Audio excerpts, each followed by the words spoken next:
Fourth book of Maccabees. This book is like a fearful peal of thunder, echoing out of the dim horrors of ancient tyranny.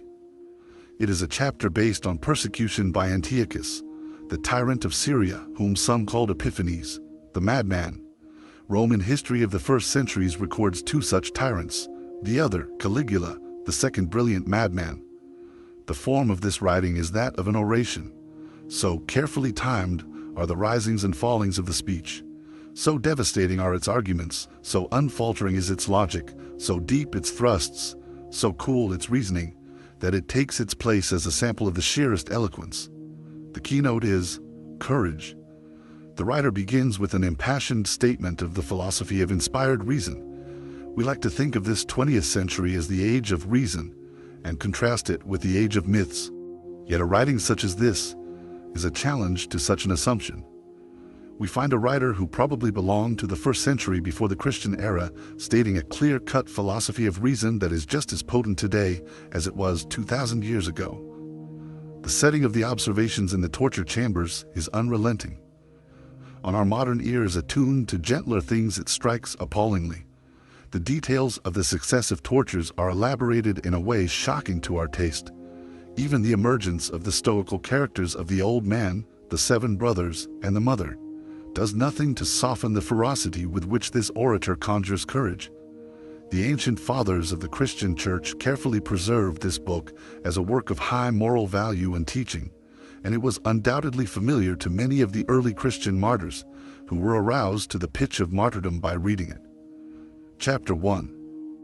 An outline of philosophy from ancient times concerning inspired reason. Civilization has never achieved higher thought. A discussion of repressions. Verse 48 sums up the whole philosophy of mankind.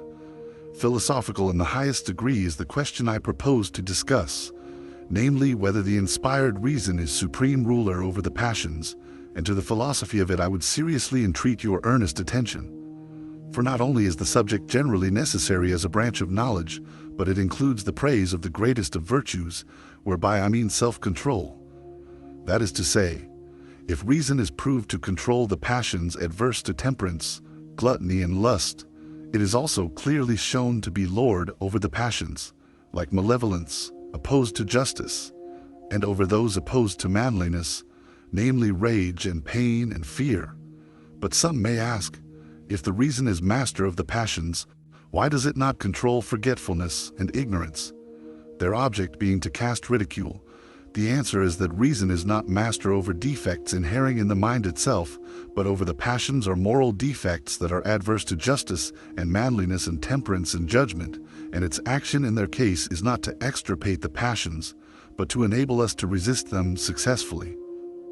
I could bring before you many examples, drawn from various sources, where reason has proved itself master over the passions, but the best instance that I can give is the noble conduct of those who died for the sake of virtue, Eleazar, and the 7 brethren and the mother. For these all by their contempt of pains, yea, even unto death, proved that reason rises superior to the passions. I might enlarge here in praise of their virtues. They, the men with the mother, dying on this day we celebrate for the love of moral beauty and goodness. But rather would I felicitate them on the honors they have attained, for the admiration felt for their courage and endurance, not only by the world at large but by their very executioners, made them the authors of the downfall of the tyranny under which our nation lay, they defeating the tyrant by their endurance, so that through them was their country purified. But I shall presently take opportunity to discuss this, after we have begun with the general theory, as I am in the habit of doing, and I will then proceed to their story, giving glory to the all-wise God. Our inquiry, then, is whether the reason is supreme master over the passions. But we must define just what the reason is and what passion is, and how many forms of passion there are, and whether the reason is supreme over all of them. Reason I take to be the mind preferring with clear deliberation the life of wisdom. Wisdom I take to be the knowledge of things, divine and human, and of their causes. This I take to be the culture acquired under the law, through which we learn with due reverence the things of God and for our worldly profit the things of man. Now wisdom is manifested under the forms of judgment and justice, and courage and temperance. But judgment or self-control is the one that dominates them all, for through it, in truth, reason asserts its authority over the passions. But of the passions there are two comprehensive sources, namely, pleasure and pain. And either belongs essentially also to the soul as well as to the body. And with respect both to pleasure and pain, there are many cases where the passions have certain sequences. Thus, while desire goes before pleasure, satisfaction follows after, and while fear goes before pain, after pain comes sorrow.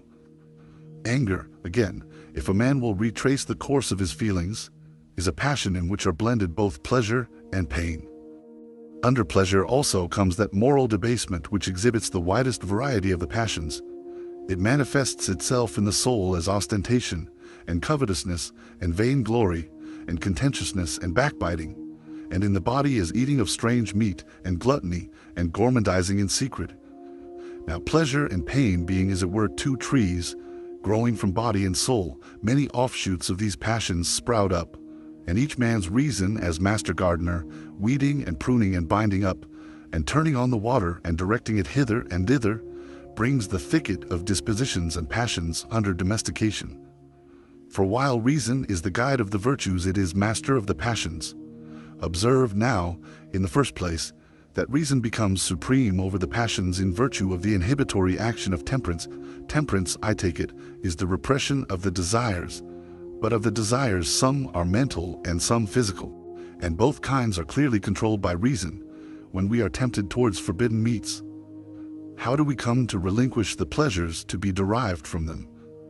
Is it not that reason has power to repress the appetites? In my opinion, it is so.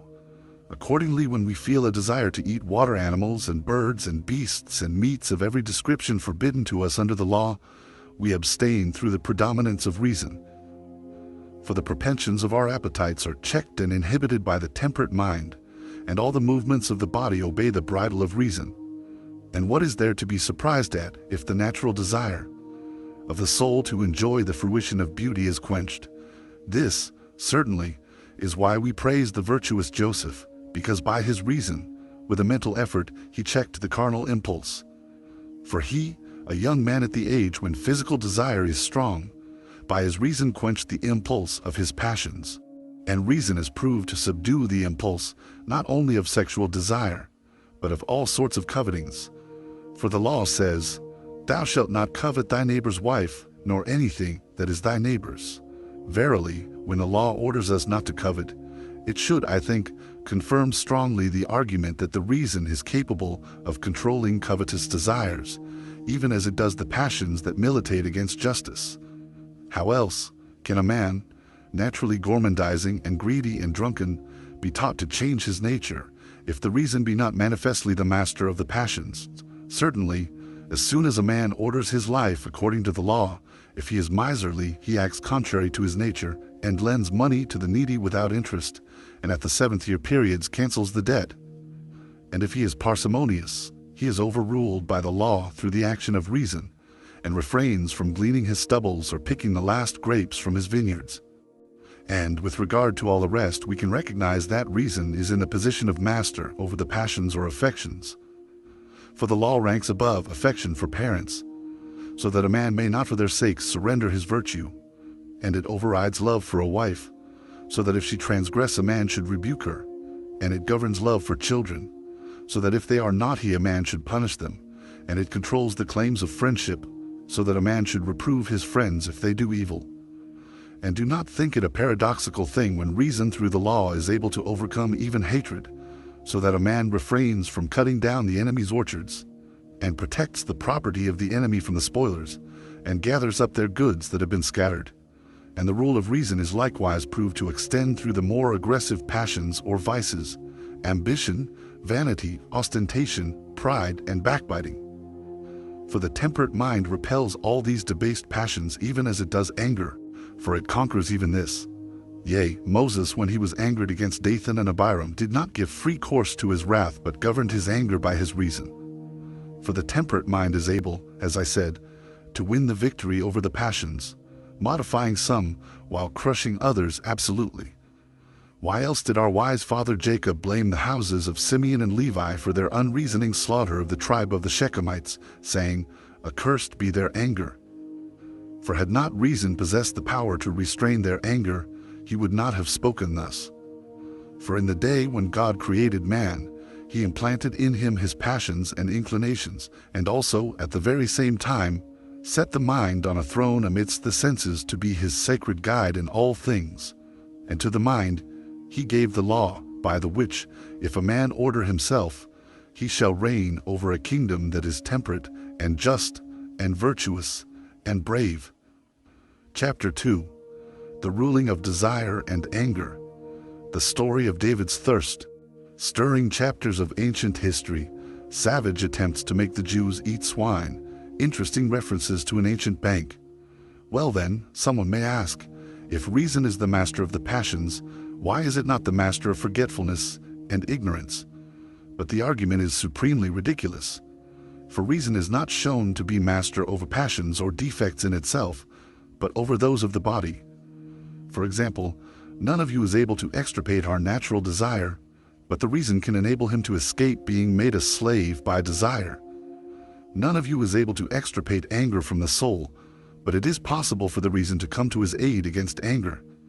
None of you can extirpate a malevolent disposition, but reason can be his powerful ally against being swayed by malevolence.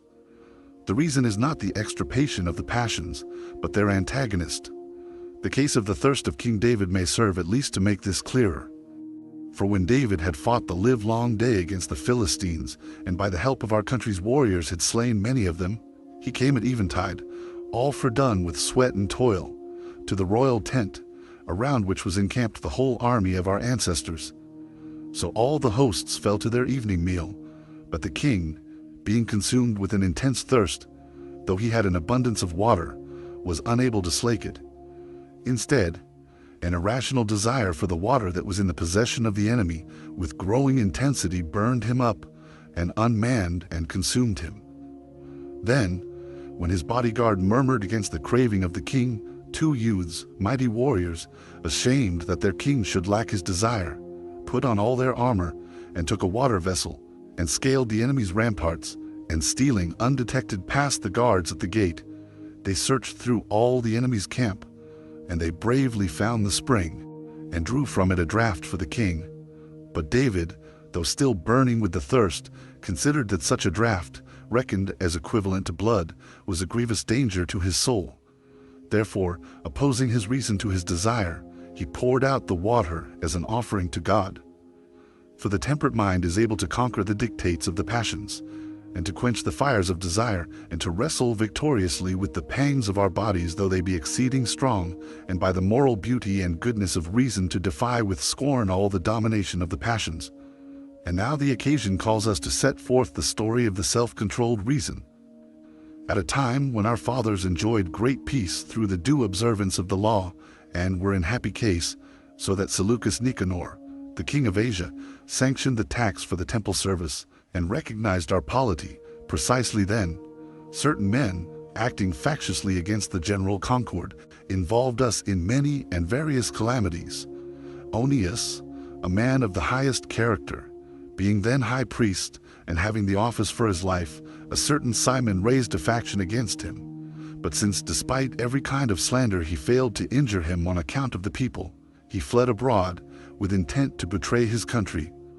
So he came to Apollonius, the governor of Syria and Phoenicia and Cilicia, and said, "Being loyal to the king, I am here to inform you that in the treasuries of Jerusalem are stored many thousands of private deposits, not belonging to the temple account, and rightfully the property of King Seleucus." Apollonius, having made inquiry into the details of the matter, praised Simon for his loyal service to the king, and hastening to the court of Seleucus, disclosed to him the valuable treasure. Then, after receiving authority to deal with the matter, he promptly marched into our country, accompanied by the accursed Simon and a very powerful army, and announced that he was there by the king's command to take possession of the private deposits in the treasury. Our people were deeply angered by this announcement, and protested strongly, considering it an outrageous thing for those who had entrusted their deposits to the temple treasury to be robbed of them, and they threw all possible obstacles in his way. Apollonius, however, with threats, made his way into the temple. Then the priests in the temple and the women and children besought God to come to the rescue of his holy place that was being violated, and when Apollonius with his armed host marched in to seize the monies, there appeared from heaven angels, riding upon horses, with lightning flashing from their arms, and cast great fear and trembling upon them. And Apollonius fell down half dead in the court of the Gentiles, and stretched out his hands to heaven, and with tears he entreated the Hebrews that they would make intercession for him and stay the wrath of the heavenly host. For he said that he had sinned and was worthy even of death, and that if he were given his life, he would laud to all men the blessedness of the holy place. Moved by these words, Onias, the high priest, although most scrupulous in other cases, made intercession for him lest King Seleucus should possibly think that Apollonius had been overthrown by a human device and not by divine justice. Apollonius accordingly, after his astonishing deliverance, departed to report to the king the things that had befallen him. But Seleucus dying, his successor on the throne was his son Antiochus Epiphanes, an overweening, terrible man, who dismissed Onias from his sacred office, and made his brother Jason high priest instead, the condition being that in return for the appointment Jason should pay him 3,660 talents yearly. So he appointed Jason high priest, and made him chief ruler over the people. And he introduced to our people a new way of life and a new constitution in utter defiance of the law, so that not only did he lay out a gymnasium on the Mount of our fathers, but he actually abolished the service of the temple. Wherefore the divine justice was kindled to anger, and brought Antiochus himself as an enemy against us. For when he was carrying on war with Ptolemy in Egypt, and heard that the people of Jerusalem had rejoiced exceedingly over a report of his death, he immediately marched back against them. And when he had plundered the city, he made a decree denouncing the penalty of death upon any who should be seen to live after the law of our fathers. But he found all his decrees of no avail to break down the constancy of our people to the law, and he beheld all his threats and penalties utterly despised, so that even women for circumcising their sons, though they knew beforehand what would be their fate, were flung, together with their offspring, headlong from the rocks. When therefore his decrees continued to be condemned by the mass of the people, he personally tried to force by torturing each man separately to eat unclean meats, and thus abjure the Jewish religion. Accordingly the tyrant Antiochus, accompanied by his counselors, sat in judgment on a certain high place with his troops drawn up around him in full armor, and he ordered his guards to drag there every single man of the Hebrews, and compel them to eat swine's flesh, and things offered to idols. But if any should refuse to defile themselves with the unclean things, they were he tortured and put to death. And when many had been taken by force, one man first from among the company was brought before Antiochus, a Hebrew whose name was Eleazar, a priest by birth, trained in knowledge of the law, a man advanced in years, and well known to many of the tyrant's court for his philosophy. And Antiochus, looking on him, said, "Before I allow the tortures to begin for you, O venerable man, I would give you this counsel, that you should eat of the flesh of the swine and save your life. For I respect your age and your gray hairs, although to have worn them so long a time, and still to cling to the Jewish religion, makes me think you no philosopher. For most excellent is the meat of this animal which nature has graciously bestowed upon us, and why should you abominate it? Truly it is folly not to enjoy innocent pleasures, and it is wrong to reject nature's favors. But it will be even greater folly, I think, on your part, if with idle vaporing about truth you shall proceed to defy even me to your own punishment. Will you not awake from your preposterous philosophy? Will you not fling aside the nonsense of your calculations, and adopting another frame of mind befitting your mature years, learn the true philosophy of expediency, and how to my charitable counsel, and have pity on your own venerable age? For consider this too, that even if there be some power whose eye is upon this religion of yours, he will always pardon you for a transgression done under compulsion. Thus urged by the tyrant to the unlawful eating of unclean meat, Eleazar asked permission to speak, and receiving it, he began his speech before the court as follows. We, O Antiochus, having accepted the divine law as the law of our country, do not believe any stronger necessity is laid upon us than that of our obedience to the law. Therefore, we do surely deem it right not, in any way whatsoever, to transgress the law. And yet were our law, as you suggest, not truly divine, while we vainly believed it to be divine, not even so would it be right for us to destroy our reputation for piety. Think it not, then, a small sin for us to eat the unclean thing. For the transgression of the law, be it in small things or in great, is equally heinous, for in either case equally the law is despised. And you scoff at our philosophy, as if under it we were living in a manner contrary to reason. Not so, for the law teaches us self-control, so that we are masters of all our pleasures and desires, and are thoroughly trained in manliness, so as to endure all pain with readiness, and it teaches justice, so that with all our various dispositions we act fairly, and it teaches righteousness, so that with due reverence we worship only the God who is.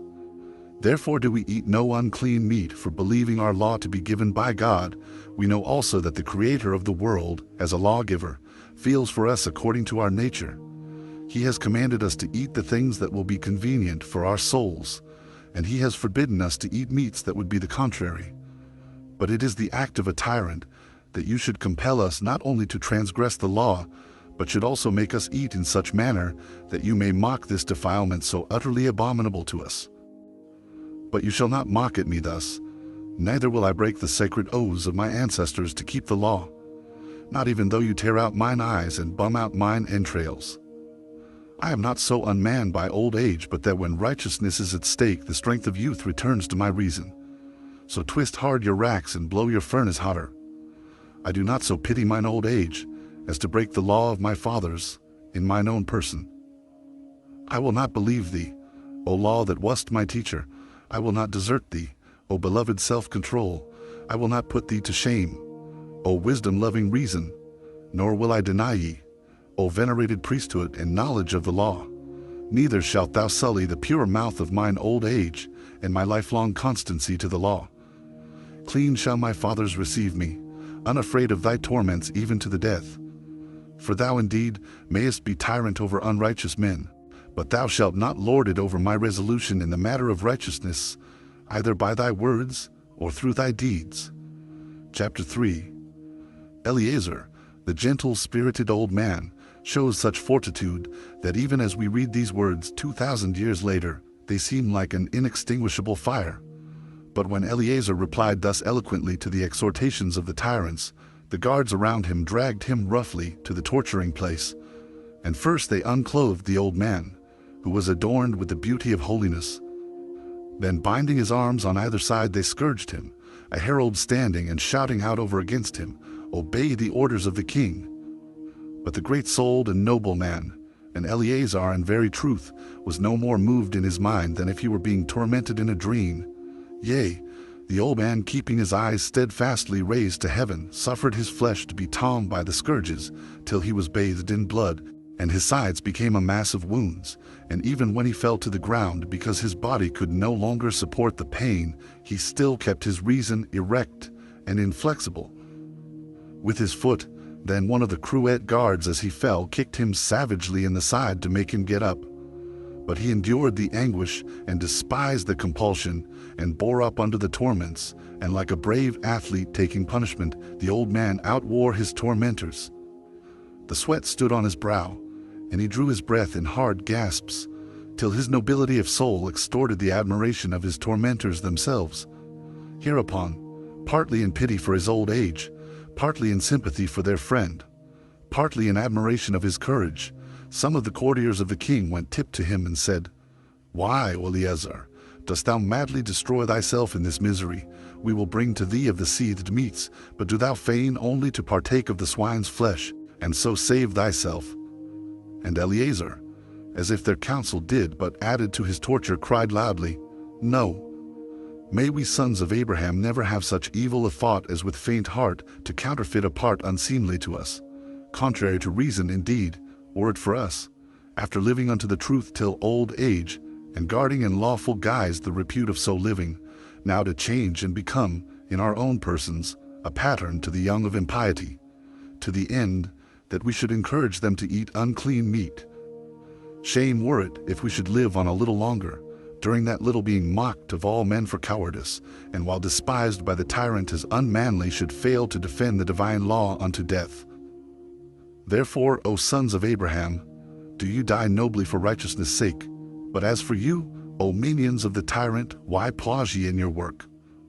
So they, seeing him thus triumphant over the tortures, and unmoved even by the pity of his executioners, dragged him to the fire. There they cast him on it, burning him with cruelly cunning devices, and they poured broth of evil odor into his nostrils. But when the fire already reached to his bones, and he was about to give up the ghost, he lifted up his eyes to God and said, Thou, O God, knowest that though I might save myself, I am dying by fiery torments for thy law. Be merciful unto thy people, and let our punishment be a satisfaction on their behalf. Make my blood their purification, and take my soul to ransom their souls. And with these words the holy man nobly yielded up his spirit under the torture, aye, and for the sake of the law held out by his reason, even against the torments unto death. Beyond question then, the inspired reason is master over the passions. For if his passions or sufferings had prevailed over his reason, we should have credited them with this evidence of their superior power. But now, his reason having conquered his passions, we properly attribute to it the power of commanding them. And it is right that we should admit that the mastery lies with reason, in cases at least where it conquers pains that come from outside ourselves, for it were ridiculous to deny it. And my proof covers not only the superiority of reason to pains, but its superiority to pleasures also. Neither does it surrender to them.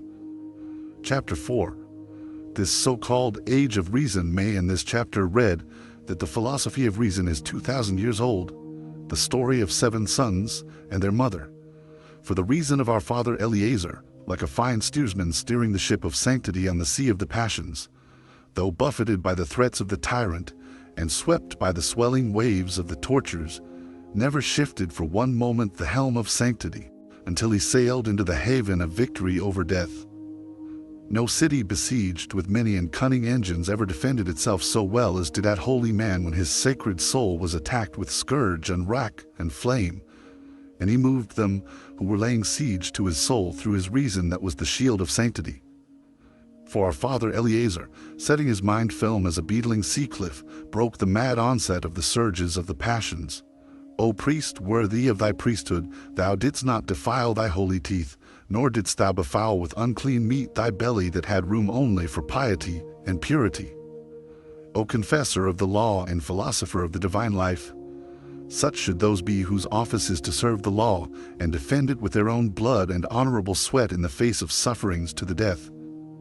Thou, O Father, didst fortify our fidelity to the law through thy steadfastness unto glory, and having spoken in honor of holiness, thou didst not belie thy speech, and didst confirm the words of divine philosophy by thy deeds, O aged man, that wast more forceful than the tortures. O reverend elder, that wast tenser strung than the flame, thou great king over the passions, Eleazar.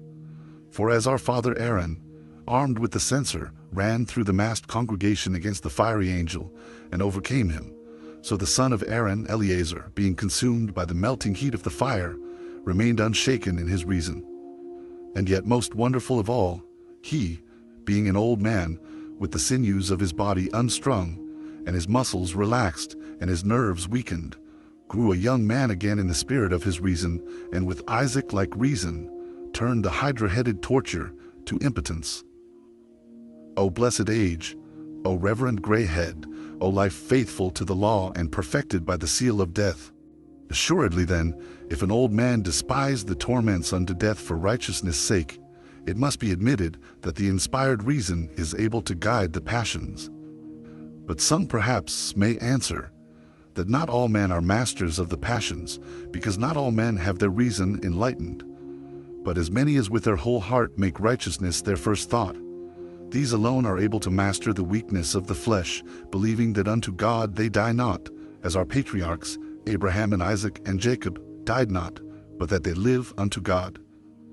Therefore, there is nothing contradictory in certain persons appearing to be slaves to passion, in consequence of the weakness of their reason. For who is there, that being a philosopher following righteously the whole rule of philosophy, and having put his trust in God, and knowing that it is a blessed thing to endure all hardness for the sake of virtue, would not conquer his passions for the sake of righteousness? For the wise and self-controlled man alone is the brave ruler of the passions.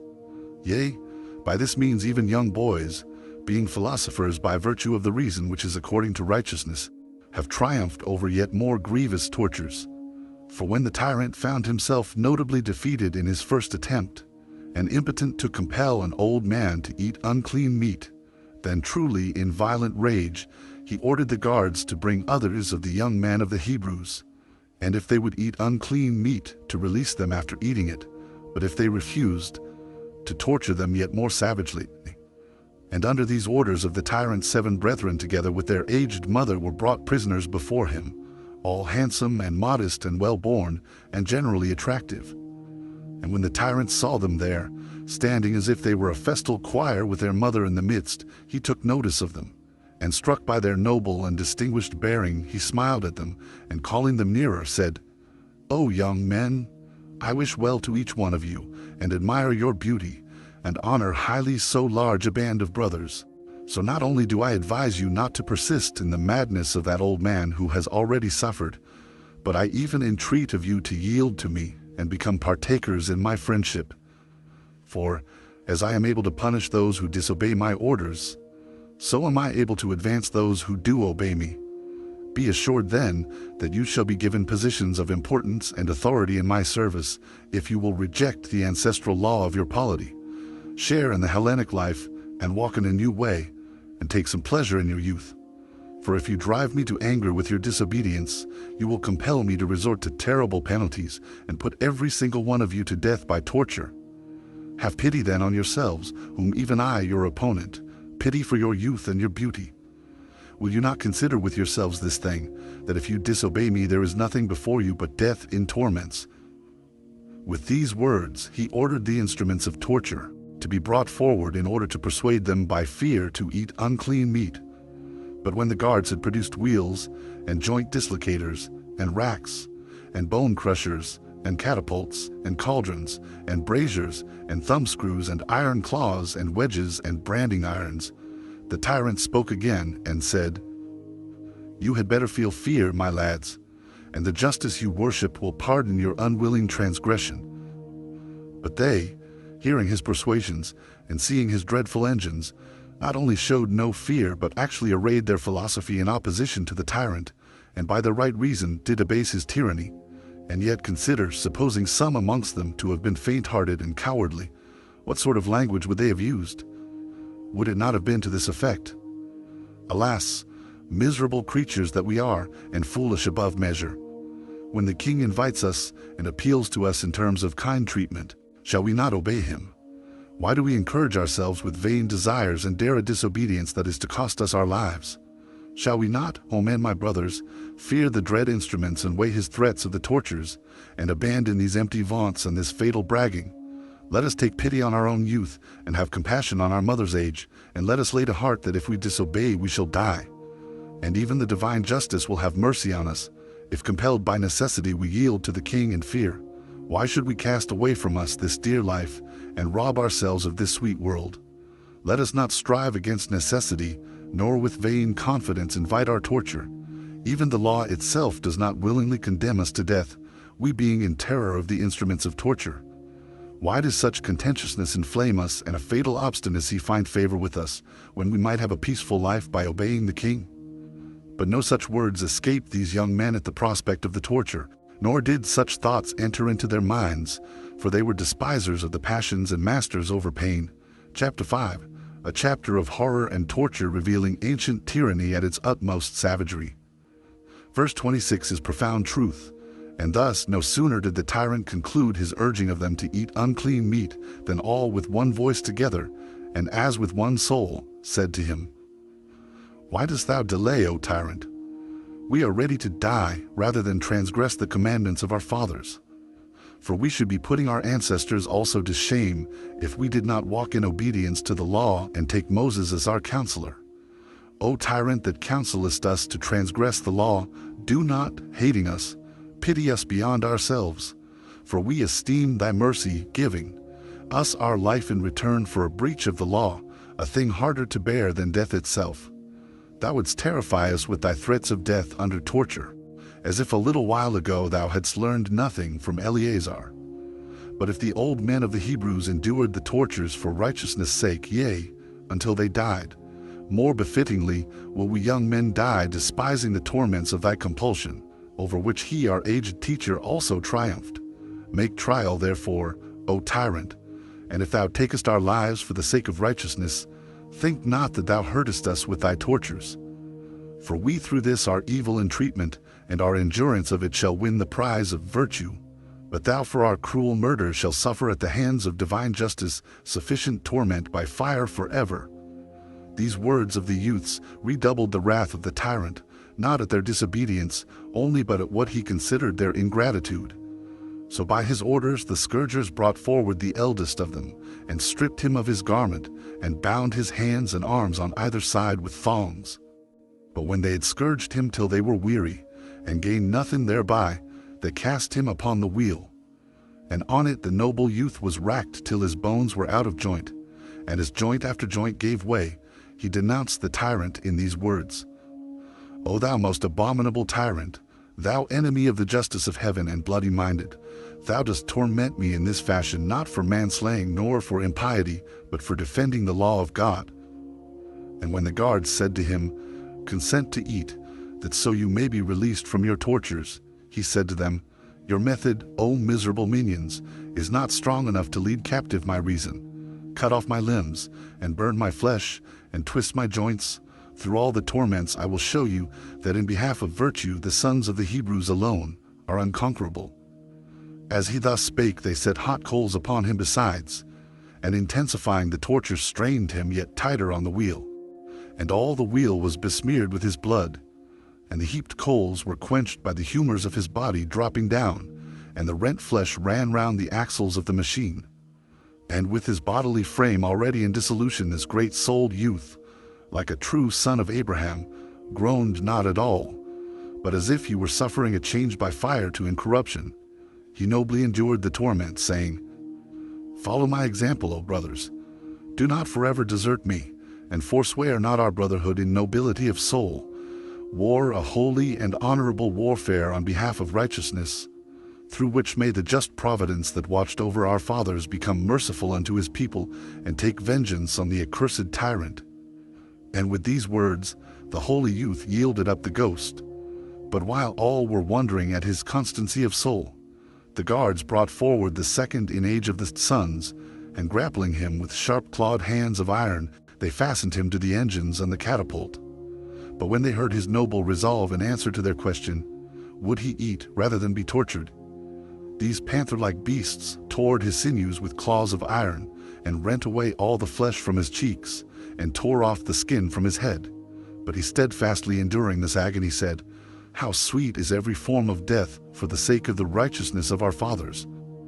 And to the tyrant he said, O most ruthless of tyrants, doth not it seem to thee that at this moment thou thyself sufferest tortures worse than mine in seeing thy tyranny's arrogant intention overcome by my endurance for righteousness' sake? For I am supported under pain by the joys that come through virtue, whereas thou art in torment whilst glorying in thy impiety. Neither shalt thou escape, O most abominable tyrant, the penalties of the divine wrath. And when he had bravely met his glorious death, the third son was brought forward, and was earnestly entreated by many to taste, and so to save himself. But he answered in a loud voice, Are ye ignorant that the same Father begat me and my brothers that are dead, and the same mother gave us birth, and in the same doctrines was I brought up? I do not forswear the noble bond of brotherhood. Therefore if ye have any engine of torment, apply it to this body of mine, for my soul ye cannot reach, not if you would. But they were greatly angered at the bold speech of the man, and they dislocated his hands and his feet with their dislocating engines, and wrenched his limbs out of their sockets, and unstrung them, and they twisted round his fingers, and his arms, and his legs, and his elbow joints. And in no wise being able to strangle his spirit, they stripped off his skin, taking the points of the fingers with it, and tore in Scythian fashion the scalp from his head, and straightway brought him to the wheel. And on this they twisted his spine till he saw his own flesh hanging in strips and great gouts of blood pouring down from his entrails. And at the point of death he said, We, O most abominable tyrant, suffer thus for our upbringing and our virtue that are of God. But thou for thy impiety and thy cruelty shall endure torments without end. And when this man had died worthily of his brothers, they brought up the fourth and said to him, Be not thou also mad with the same madness as thy brethren, but obey the king, and save thyself. But he said unto them, For me ye have no fire so exceeding hot as to make me a coward. By the blessed death of my brethren, by the eternal doom of the tyrant, and by the glorious life of the righteous, I will not deny my noble brotherhood. Invent tortures, O tyrant, in order that thou mayest learn thereby that I am brother of those who have been already tortured. When he heard this, the bloodthirsty, murderous, and utterly abominable Antiochus bade them cut out his tongue. But he said, Even if thou dost remove my organ of speech, God is a hearer also of the speechless. Lo, I put out my tongue ready, cut it out, for thou shalt not thereby silence my reason. Gladly do we give our bodily members to be mutilated for the cause of God. But God will speedily pursue after thee, for thou cuttest out the tongue that sang songs of praise unto him. But when this man also was put to a death of agony with the tortures, the fifth sprang forward, saying, I shrink not, O tyrant, from demanding the torture for virtue's sake. Yea, of myself I come forward, in order that, slaying me also, thou mayest by yet more misdeeds increase the penalty thou owest to the justice of heaven. O enemy of virtue and enemy of man, for what crime dost thou destroy us in this way?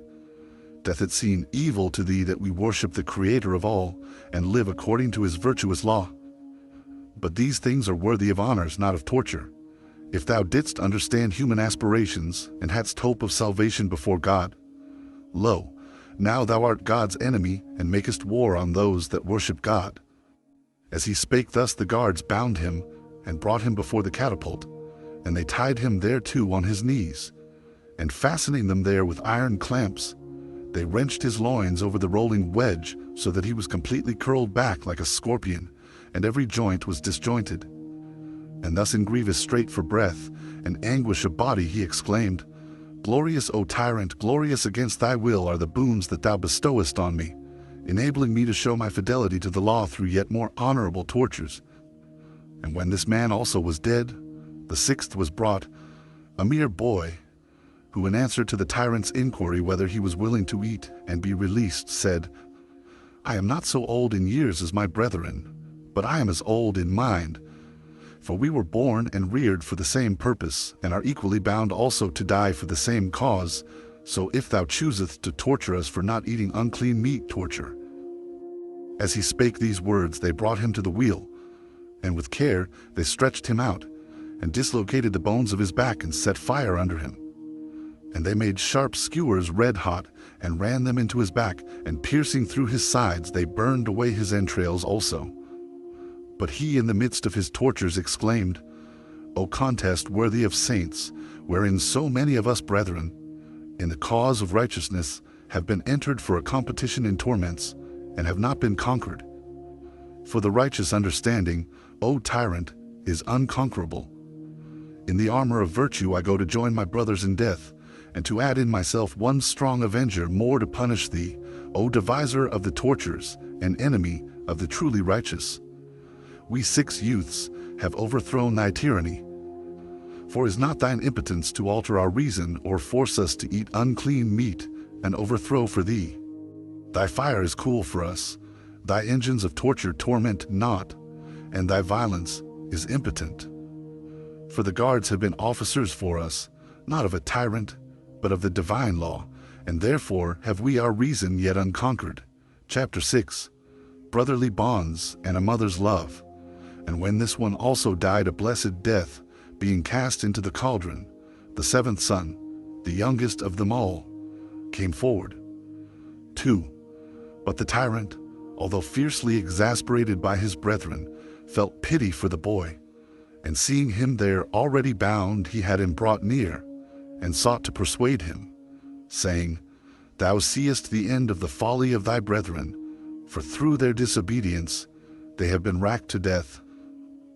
Thou too, if thou dost not obey, wilt thyself also be miserably tortured, and put to death before thy time. But if thou dost obey, thou shalt be my friend, and thou shalt be advanced to high office in the business of the kingdom. And while thus appealing to him, he sent for the boy's mother, in order that in her sorrow for the loss of so many sons, she might urge the survivor to obey and be saved. But the mother, speaking in the Hebrew tongue, as I shall tell later on, encouraged the boy, and he said to the guards, Loose me, that I may speak to the king and to all his friends with him. 6 And they, rejoicing at the boy's request, made haste to loose him. 7 And running up to the red-hot brazier, O impious tyrant, he cried, and most ungodly of all sinners, art thou not ashamed to take thy blessings and thy kingship at the hands of God, and to slay his servants and torture the followers of righteousness? 8 For which things the divine justice delivers thee unto a more rapid and an eternal fire and torments which shall not leave hold on thee to all eternity. 9 Art thou not ashamed, being a man, O wretch with the heart of a wild beast, to take men of like feelings with thyself, made from the same elements, and tear out their tongues, and scourge and torture them in this manner? 10 But while they have fulfilled their righteousness towards God in their noble deaths, thou shalt miserably cry, Woe is met for thy unjust slaying of the champions of virtue. And then standing on the brink of death, he said, I am no renegade to the witness borne by my brethren. 12 And I call upon the God of my fathers to be merciful unto my nation. 13 And thee will he punish both in this present life, and after that thou art dead. And with this prayer he cast himself into the red-hot brazier, and so gave up the ghost. If therefore the 7 brethren despised the tortures even to the death, it is universally proved that the inspired reason is supreme lord over the passions.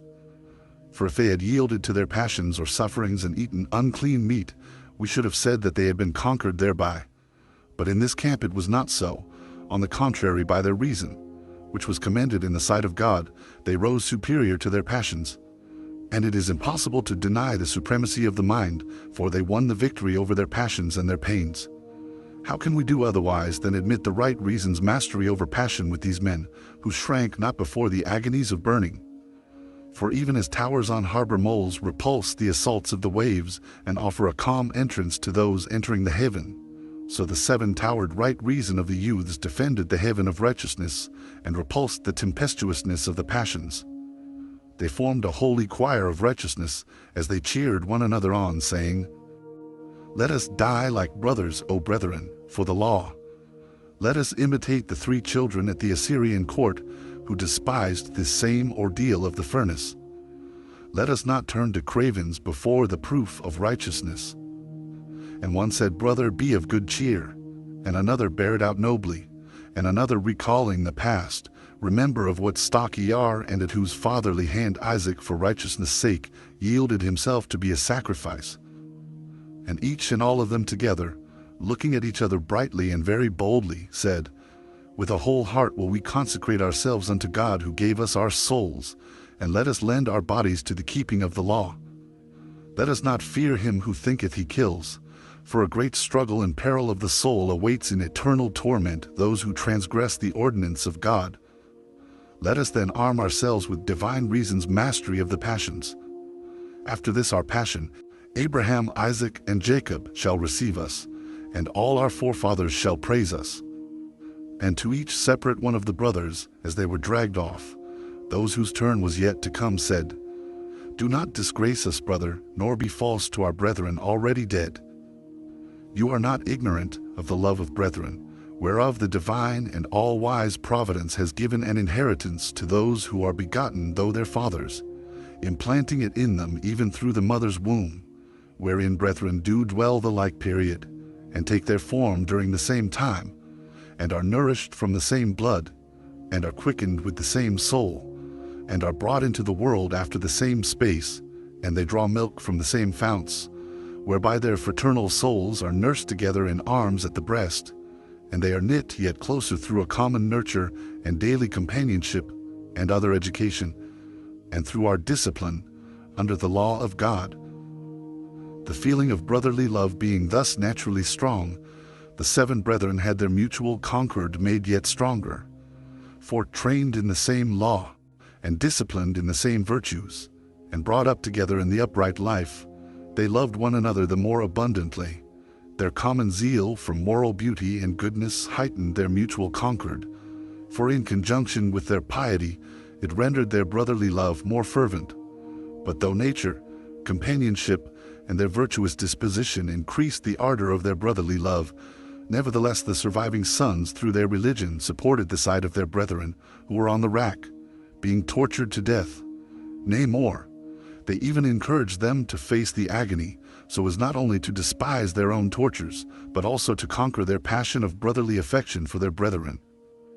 O reasoning minds, more kingly than kings, than freemen more free, of the harmony of the 7 brethren, holy and well attuned to the keynote of piety. None of the 7 youths turned coward, none shrunk in the face of death, but all hastened to the death by torture, as if running the road to immortality. For his hands and feet move in harmony with the promptings of the soul, so those holy youths, as if prompted by the immortal soul of religion, went in harmony to death for its sake. O all holy 7-fold companionship of brethren in harmony! For as the 7 days of the creation of the world do ending religion, so did the youths choir-like ending their 7-fold companionship, and made the terror of the tortures of no account. 30 now shudder when we hear of the suffering of those youths, but they, not only seeing it with their eyes, nor merely hearing the spoken imminent threat, but actually feeling the pang, endured it through, and that in the torture by fire, than which what greater agony can be found? For sharp and stringent is the power of fire, and swiftly did it bring their bodies to dissolution. And think it not wonderful if with those men reason triumphed over the tortures, when even a woman's soul despised a yet greater diversity of pains, for the mother of the 7 youths endured the torments inflicted on each several one of her children. But consider how manifold are the yearnings of a mother's heart, so that her feeling for her offspring becomes the center of her whole world. And indeed, here, even the irrational animals have for their young an affection and love similar to men's. For example, among the birds, the tame ones sheltering under our roofs defend their nestlings, and those that nest upon the mountain tops, and in the rock clefts, and in the holes of trees, and in the branches, and hatch their young there, do also drive away the intruder. And then, if they are unable to drive him away, they flutter around the nestlings in a passion of love, calling to them in their own speech, and they give succor to their young ones in whatever fashion they can. And what need have we of examples of the love of offspring among irrational animals, when even the bees, about the season of the making of the comb, fend off intruders, and stab with their sting, as with a sword, those who approach their brood, and do battle against them even to the death? But she, the mother of those young men, with a soul like Abraham, was not moved from her purpose by her affection for her children. Chapter 7. A comparison of a mother's and father's affections in this chapter are some mountain peaks of eloquence. Reason of the sons, lord over the passions. O religion, that was dearer to the mother than her children. The mother, having 2 choices before her, religion and the present saving alive of her 7 sons according to the tyrant's promise, loved rather religion, which saveth unto eternal life according to God. Oh, how may I express the passionate love of parents for children? We stamp a marvelous likeness of our soul and of our shape on the tender nature of the child, and most of all through the mother's sympathy with her children being deeper than the father's. For women are softer of soul than men, and the more children they bear, the more do they abound in love for them. But of all mothers, she of the 7 sons abounded in love beyond the rest, seeing that, having in 7 childbearings felt maternal tenderness for the fruit of her womb, and having been constrained because of the many pangs in which she bore each to a close affection, she nevertheless, through the fear of God, rejected the present safety of her children. Aye, and more than that, through the moral beauty and goodness of her sons and their obedience to the law, her maternal love for them was made stronger, for they were just and temperate and brave and great-souled, and lovers of each other and of their mother in such a manner that they obeyed her in the keeping of the law even unto death. But nevertheless, though she had so many temptations to yield to her maternal instincts, in no single instance did the dreadful variety of tortures have power to alter her reason. But the mother urged each son separately and altogether to die for their religion.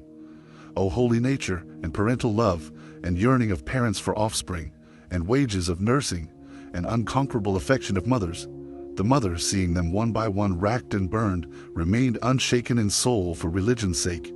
She saw the flesh of her sons being consumed in the fire, and the extremities of their hands and feet scattered on the ground, and the flesh covering torn off from their heads right to their cheeks, strewn about like masks. O mother, who now knew sharper pangs than the pangs of labor, O woman, alone among women, the fruit of whose womb was perfect religion, thy firstborn, giving up the ghost, did not alter thy resolution, nor thy second, looking with eyes of pity on thee under his tortures, nor thy third, breathing out his spirit. Neither didst thou weep when thou beheldest the eyes of each amid the torments looking boldly on the same anguish, and sawest in their quivering nostrils the signs of approaching death. When thou sawest the flesh of one son being severed after the flesh of another, and hand after hand being cut off, and head after head being flayed, and corpse cast upon corpse, and the place crowded with spectators on account of the tortures of thy children, thou sheddest not a tear. Not the melodies of the sirens nor the songs of swans with sweet sound do so charm the hearer's ears, as sounded the voices of the sons, speaking to the mother from amid the torments. How many and how great were the tortures with which the mother was tormented, while her sons were being tortured with torments of rack and fire. But inspired reason lent her heart a man's strength under her passion of suffering, and exalted her to make no account of the present yearnings of mother love. And although she saw the destruction of her 7 children, and the many and varied forms of their torments, the noble mother willingly surrendered them through faith in God, for she beheld in her own mind, even as it had been cunning advocates in a council chamber, nature and parenthood, and mother love, and her children on the rack. And it was as if she, the mother, having the choice between 2 votes in the case of her children, one for their death and one to save them alive, thereupon regarded not the saving of her 7 sons for a little time, but as a true daughter of Abraham called to mind his God-fearing courage. O mother of the race, vindicator of our law, defender of our religion, and winner of the prize in the struggle within thyself. O woman, nobler to resist than men, and braver than warriors to endure, for as the ark of Noah, with the whole living world for her burden in the world-whelming deluge, did withstand the mighty surges, so thou, the keeper of the law, beaten upon every side by the surging waves of the passions, and strained as with strong blasts by the tortures of thy sons, didst nobly weather the storms that assailed thee for religion's sake. Thus then, if one, both a woman and advanced in years, and the mother of 7 sons, endured the sight of her children being tortured to death, the inspired reason must confessedly be supreme ruler over the passions. I have proved accordingly that not only have men triumphed over their sufferings, but that a woman also has despised the most dreadful tortures. And not so fierce were the lions around Daniel, not so hot was the burning fiery furnace of Mishael, as burned in her the instinct of motherhood at the sight of her 7 sons being tortured. But by her religion-guided reason the mother quenched her passions, many and strong as they were. For there is this also to consider, that had the woman been weak of spirit, despite her motherhood, she might have wept over them, and perchance spoken thus: Ah, thrice wretched me, and more than thrice wretched! 7 children have I borne, and am left childless. In vain was I 7 times with child, and to no profit was my 10 months' burden 7 times borne, and fruitless have been my nursings, and sorrowful my sucklings. In vain for you, O my sons, did I endure the many pangs of labor, and the more difficult cares of your upbringing.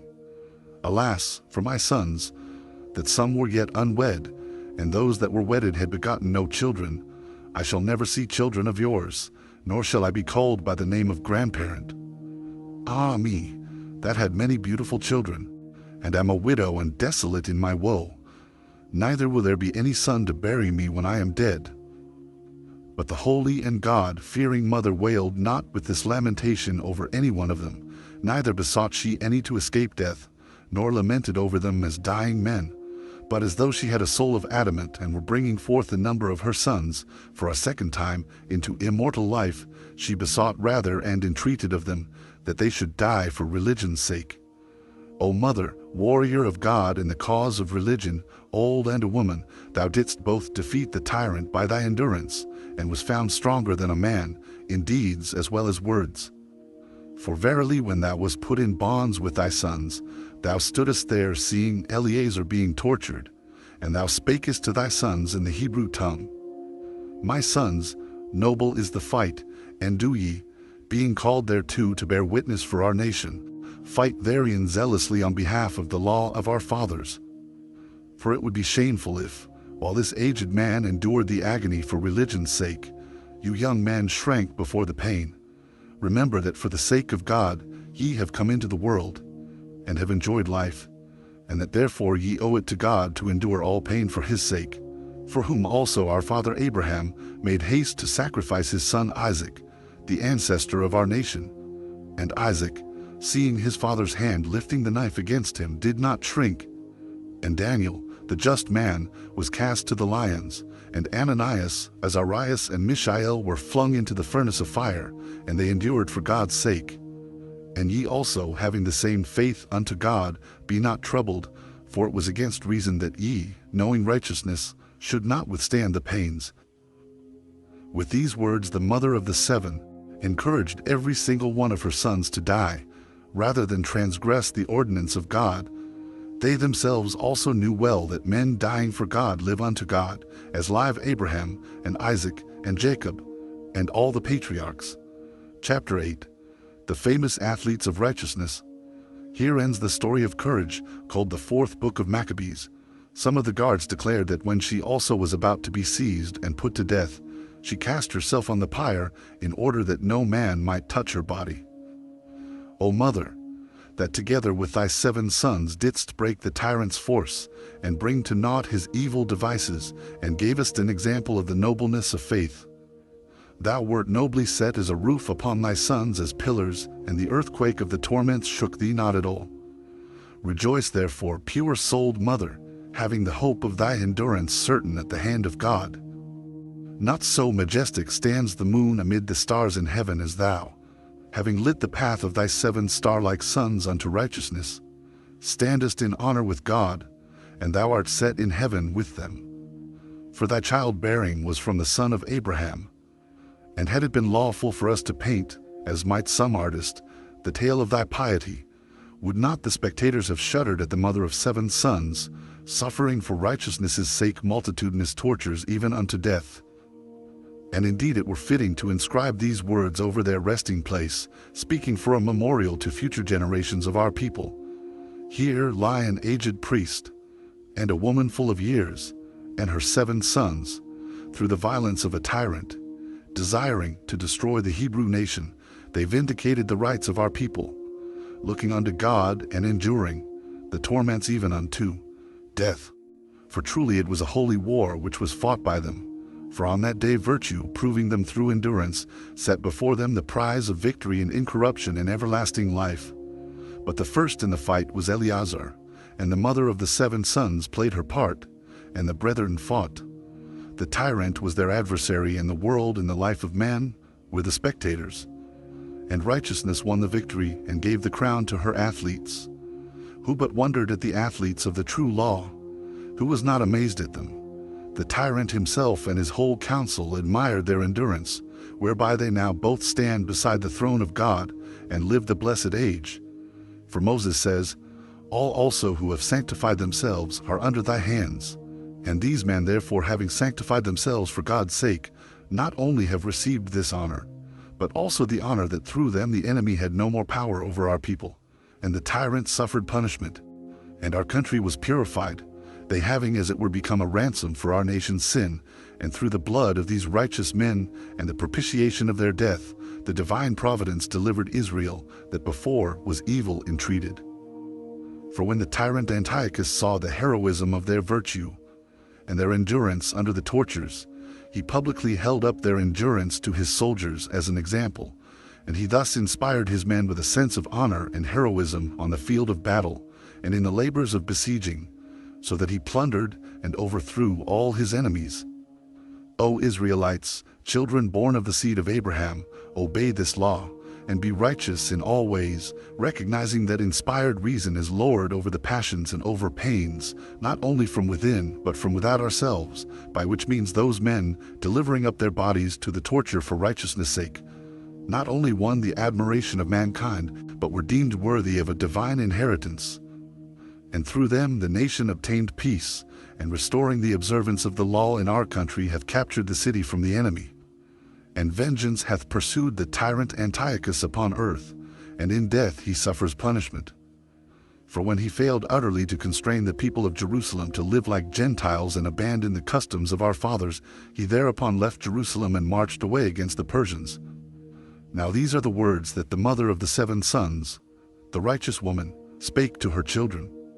I was a pure maiden, and I strayed not from my father's house, and I kept guard over the rib that was builded into Eve. No seducer of the desert, no deceiver in the field, corrupted me, nor did the false, beguiling serpent sully the purity of my maidenhood. I lived with my husband all the days of my youth, but when these my sons were grown up, their father died. Happy was he, for he lived a life blessed with children, and he never knew the pain of their loss, who, while he was yet with us, taught you the law and the prophets. He read to us of Abel who was slain by Cain, and of Isaac who was offered as a burnt offering, and of Joseph in the prison. And he spake to us of Phinehas, the zealous priest, and he taught you the song of Ananias, Azarias, and Mishael in the fire. And he glorified also Daniel in the den of lions, and blessed him. And he called to your minds the saying of Isaiah, Yea, even though thou pass through the fire, the flame shall not hurt thee. He sang to us the words of David the psalmist, Many are the afflictions of the just. He quoted to us the proverb of Solomon, He is a tree of life to all who do his will. He confirmed the words of Ezekiel, Shall these dry bones live? For he forgot not the song that Moses taught, which teaches, I will slay and I will make alive. This is your life, and the blessedness of your days. Ah, cruel was the day, and yet not cruel, when the cruel tyrant of the Greeks set the fire blazing for his barbarous braziers, and with his passions boiling brought to the catapult and back again to his tortures, the 7 sons of the daughter of Abraham, and blinded the eyeballs of their eyes, and cut out their tongues, and slew them with many kinds of torment, for which cause the judgment of God pursued, and shall pursue, the accursed wretch. But the sons of Abraham with their victorious mother are gathered together unto the place of their ancestors, having received pure and immortal souls from God, to whom be glory forever and ever.